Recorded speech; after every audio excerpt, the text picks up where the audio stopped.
Types of warranties for HVAC and appliance equipment. An overview.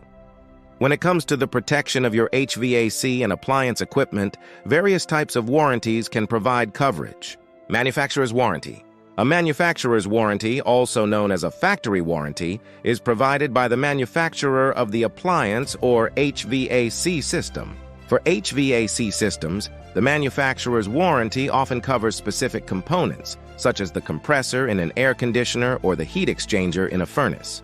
Extended warranty. An extended warranty, also known as a service contract or protection plan, provides additional coverage beyond the manufacturer's warranty. Extended warranties may cover parts, labor, or both, depending on the plan.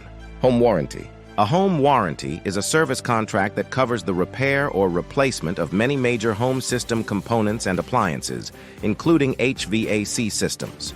Home warranties typically cover breakdowns due to normal wear and tear, and they can fill in coverage gaps left by manufacturers' warranties. Retailer's warranty. Some retailers offer their own warranties on appliances and HVAC systems. Installation warranty. An installation warranty is provided by the contractor who installs your appliance or HVAC system. In conclusion, understanding the different types of warranties available can help you make an informed decision when purchasing HVAC and appliance equipment.